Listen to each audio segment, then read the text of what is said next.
All right, diving in today, and we're going deep on something pretty fundamental. The single responsibility principle, SRP.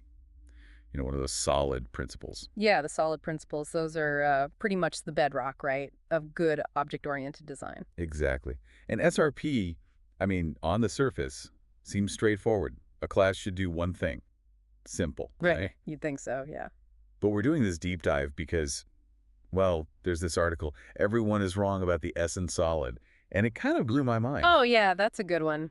Really makes you question some assumptions. It does. The author, Grigor Oganesian, is referencing Uncle Bob's clean architecture. And their point is the common understanding of SRP, the whole one thing idea, it's wrong. And it's interesting, right, because so many articles and blog posts just repeat that one thing mantra, but when you really dig into it, It starts to fall apart. Like they take the classic example of dog class. It has methods, run and eat. right, pretty standard stuff.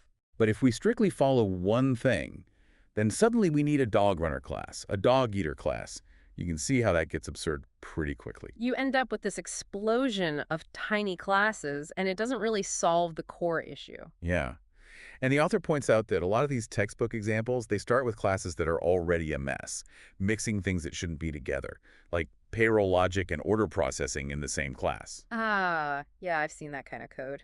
Makes you shudder. So when you refactor that mess to separate those concerns, it seems like SRP is working its magic, but it's really masking the problem with the one thing idea itself. It's addressing a symptom, not the root cause. Right.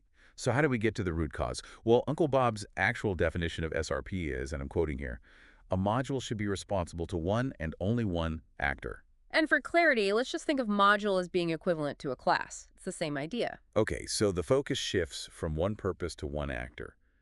But what exactly does actor mean in this context? An actor is essentially anything, any entity that has a reason to request a change to that module or class. Think of it as a stakeholder. So different actors have different reasons for wanting a class to change. Precisely. Their concerns drive those changes. I see. And the article gives a great example to illustrate this. They talk about an animal-to-human translator class, which has a single translate method. It handles both dog and cat sounds. Right, so on the surface, it seems to be doing one thing, translating. Exactly.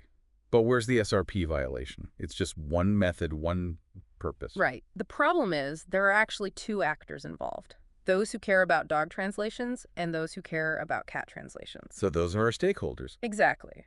Now, imagine the science of cat language evolves, right? We need to update our cat translation logic. But if we modify that animal-to-human translator class, we risk unintentionally affecting the dog translation logic. Because it's all in one class. Right. Even though it seems like one purpose, there are two separate reasons for change driven by two different actors. So the solution then is to split it up. Exactly. You'd have a dog-to-human translator class and a cat-to-human translator class, each responsible to its own actor. And then maybe a factory, an animal-to-human translator factory, could handle creating the appropriate translator based on the need. That's a good way to manage it. What's fascinating is how shifting the perspective to one actor really clarifies things. It's not about the number of methods, it's about who cares about this class. And will changes driven by different stakeholders force me to modify the same class? If so, you might have an SRP violation. There's a comment from a mentor in the article that really drives this point home. It says, concretely, this means that when you want to add something, you know which class must be modified.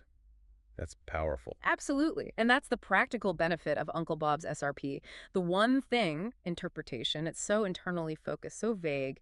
One actor forces you to look at the external forces that will cause your class to change. So the key takeaway here is SRP isn't just about a class doing one thing. It's about it being responsible to a single actor, a single source of change.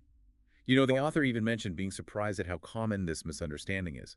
It really makes you think about how well we understand even these foundational principles. It does. And it makes me wonder, how might thinking about one actor instead of one thing change your design decisions? It's a question worth pondering. And if this has piqued your interest, the author actually has a follow-up article. I was wrong about the Essence and Solid SRP v2.0. Might be worth checking out. Hopefully worth exploring further. All right, thanks for joining me on this deep dive.